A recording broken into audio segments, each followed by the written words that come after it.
Ei, espero que você esteja bem. Voltamos à nossa série de grandes construções, mas antes quero mostrar como as casas vitorianas são construídas e como isso afeta o trabalho que fazemos nelas e a maneira como esse trabalho é realizado. É por isso que estamos aqui na oficina e não de volta à minha cozinha confortável. Na Grã-Bretanha, casas são feitas principalmente de tijolos ou blocos. As vitorianas são todas de tijolo.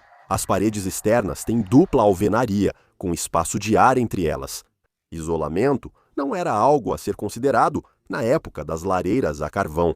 E os banheiros externos e as vigas de piso de madeira suspensas geralmente ficavam expostos ao solo. Veja abaixo um ponto abordado na nossa construção, que discutiremos mais adiante. A escolha do tijolo, em vez da madeira, provavelmente se deve aos recursos naturais. Acima de tudo, a Grã-Bretanha não é um grande produtor de madeira, enquanto temos muito barro para fazer tijolos. A construção com estrutura de madeira tem muitos benefícios. Se você assistiu aos vídeos recentes do Scott Brown, e se não, deveria. Veja como é rápido montar a estrutura básica de uma casa, e a Grã-Bretanha não se opõe totalmente a construções de madeira. Elas são comuns em projetos de autoconstrução, mas, comercialmente, costumam se limitar a pequenas estruturas não habitáveis, como salas de jardim e escritórios domésticos. Voltando à alvenaria vitoriana da cozinha, a estrutura é simples, como mostrarei neste modelo 3D que fiz antes do programa. Como eu disse, a estrutura é bem simples, com paredes externas de tijolos representadas por essas peças de MDF aqui e vigas de madeira entre elas, que formam o teto do andar térreo e o piso do andar superior. Obviamente, há literalmente 1 tonelada de tijolos acima do nível do térreo. Então, se a gente tirar essa parede de baixo, a parte de cima precisa ser sustentada. E isso normalmente é feito com uma viga de aço, chamada RSJ, ou viga de aço laminado. Grandes vigas em I, cujo tamanho e capacidade de carga são calculados por um engenheiro estrutural independente. Agora, existem algumas maneiras de remover uma parede de sustentação como essa. A maneira mais fácil é sustentar a alvenaria existente com escoras. Enquanto a metade inferior da parede é removida, a viga de aço é instalada imediatamente abaixo do nível do teto, geralmente apoiada em pilares de tijolos em cada extremidade. Essas vigas de aço são revestidas e cobertas com gesso. Eu vi muitos desses tipos de extensões quando eu entrava e saía das casas das pessoas, instalando móveis planejados, e funciona muito bem. Mas esse perímetro revestido deixa uma moldura bem robusta na nova extensão. Não era bem o que queríamos, ter melhor aparência, mas o jeito mais difícil é sustentar as vigas do teto sozinho. É aí que entra a estrutura de vigas 4x2. Sustente a parede usando escoras de braço longo chamadas agulhas, que são colocadas na alvenaria acima do nível do andar superior. E então, retire a parte inferior da parede, deixando as extremidades das vigas do teto expostas. O aço pode então ser instalado de modo que elas se encaixem em uma metade da viga. Isso deixa uma transição muito mais limpa e organizada entre o teto da nova extensão e o teto da cozinha. Assim, parece menos uma extensão adicionada e mais como se sempre tivesse feito parte do cômodo original. Como também removíamos a parede dos fundos da casa, tivemos que fazer o mesmo tratamento ali. Por isso, o banheiro do primeiro andar e o cômodo dos fundos também foram afetados, e é por isso que optamos por substituir completamente aquele banheiro. As vigas de aço que sustentavam a parte de trás da casa precisaram ser anguladas ou dobradas para cumprir as normas de construção. Há um limite de altura de 2 metros, ou 6 pés e 6 polegadas na divisa, exigindo mais cálculos para o engenheiro estrutural. E optamos por deixar os pilares de aço que sustentavam aquelas vigas horizontais aparentes nas paredes, em vez de embuti-los. Além de ser mais fácil de fazer, isso permitiu embutir a coluna de esgoto em uma extremidade e manter fácil acesso ao ponto de inspeção, se necessário. E na outra extremidade, isso destacou bem a cozinha da área de estar, servindo como uma pontuação ao final da sequência de armários. Então, da última vez que estivemos no local, a estrutura básica estava tomando forma e começávamos a ter uma noção do espaço que teríamos ao final. Mantivemos os tijolos originais para reutilização e oferecemos aos vizinhos a escolha entre parede de tijolos ou rebocada. Para nós, tanto fazia, então foi bom dar essa opção. Um lado escolheu tijolo, o outro reboco.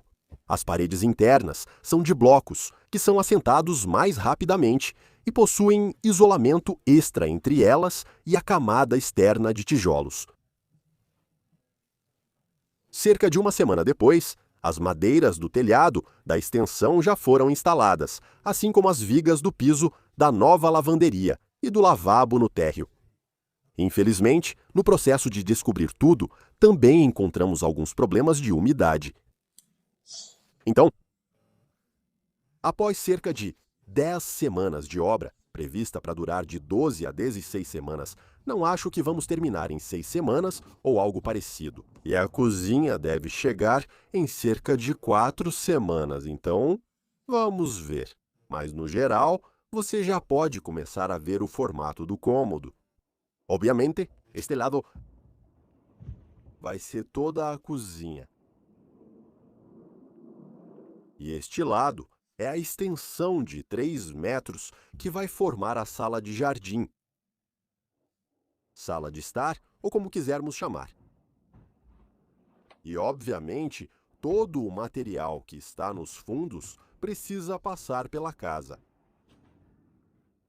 Antes da cozinha ser instalada, então sim, ainda tem algumas coisas para fazer, mas dá para ter uma noção do espaço.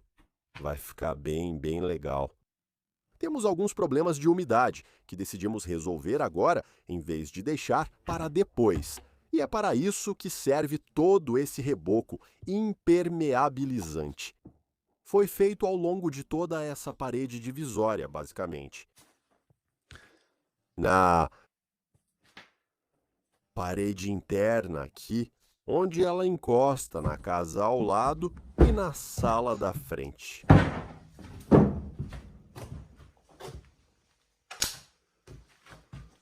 Ao redor da janela, em arco também. E é realmente uma solução bem segura e reforçada. Mas se você vai fazer isso, porque é muito melhor fazer isso agora do que tentar deixar para depois. Então, beleza, tudo certo. E está indo junto. Puxa vida! Desculpa, toda a primeira etapa já está concluída. A parte elétrica foi instalada.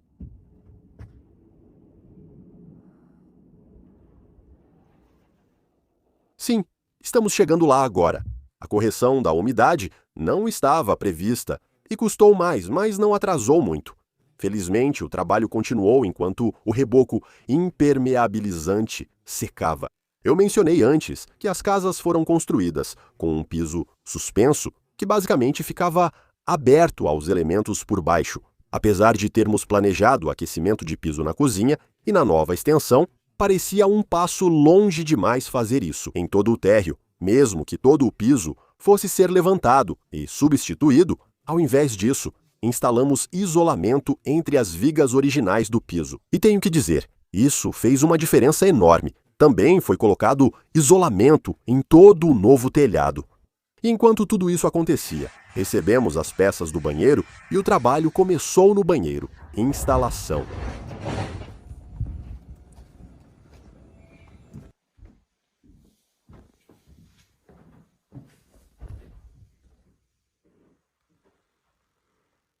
Avançando um pouco, o andar de baixo já tinha as placas instaladas e os gesseiros trabalhando.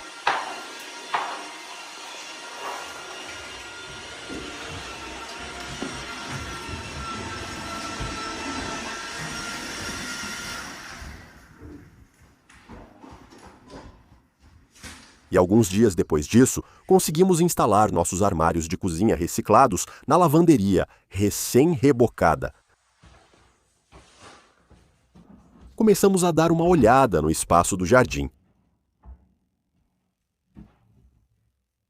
Após aplicar a primeira demão no reboco fresco e com o piso da extensão descoberto, podemos iniciar a instalação do aquecimento de piso. Primeiro, o isolamento e depois a tubulação. Em seguida, cobrimos tudo com placas, cuidando para não danificar o único tubo contínuo. Durante aquelas semanas agitadas, as janelas Velex também foram instaladas. A entrega da cozinha atrasou algumas semanas, mas, como os construtores ainda trabalhavam duro, as caixas e componentes da mini cozinha foram espalhados por vários cômodos para não atrapalhar. Cozinhas ocupam muito espaço. Só na nossa há efetivamente 17 armários menores e 7 unidades de altura e largura completas. Muitas pessoas perguntam sobre montar a própria cozinha e acharam que perdi uma chance por não ter feito isso na minha casa. A verdade é que armários de cozinha não são muito interessantes de fazer e exigem precisão. Minha resposta para quem pensa nisso é sempre considerar cuidadosamente a logística envolvida. Eu tenho uma oficina bem equipada, mas só para fazer os 17 armários individuais e as 9 unidades de gavetas teria levado muito tempo. E não se esqueça, a menos que você tenha muito espaço de armazenamento disponível, você provavelmente ficará sem cozinha enquanto estiver fazendo todas aquelas caixas francamente entediantes, que são os armários de cozinha. A menos que você more sozinho ou tenha um parceiro extremamente paciente, recomendo comprar pronto e dedicar seu tempo às partes divertidas, como as portas. Agora, como eu disse antes, eu realmente queria ficar completamente de fora dessa cozinha. Não consegui exatamente isso, mas falo mais sobre isso em outro vídeo. Normalmente, os instaladores de cozinha preferem ser os últimos a entrar para deixar o espaço e a cozinha limpos e brilhando. Por algum motivo, pedreiros, eletricistas e instaladores de janelas não parecem se importar com o resultado final. Por mais que a gente tente, acabamos tendo que proteger os armários da cozinha com plástico, mantendo tudo embalado, enquanto os eletricistas faziam buracos nos tetos recém-rebocados e as portas e janelas sob medida precisavam que as aberturas fossem ajustadas para caber. No fim das contas, conseguimos, mas não foi tão simples quanto deveria. Por agora, encerro a história, mas ainda tem mais para contar. Se você está pensando em fazer uma grande construção aqui na Grã-Bretanha, ou se só tem interesse no processo que passamos, vou montar um tipo de caminho crítico dessa jornada com uma ajudinha dos nossos arquitetos e construtores. Se isso te interessa, a melhor coisa que você pode fazer agora é se inscrever na lista de e-mails gratuita usando o link que está na descrição. E assim, você vai estar no segmento certo para registrar seu interesse nesse processo quando ele acontecer. Mas por enquanto, vou encerrar por aqui. Obrigado por assistir. Comente, inscreva-se no canal e até o próximo vídeo. Se cuida!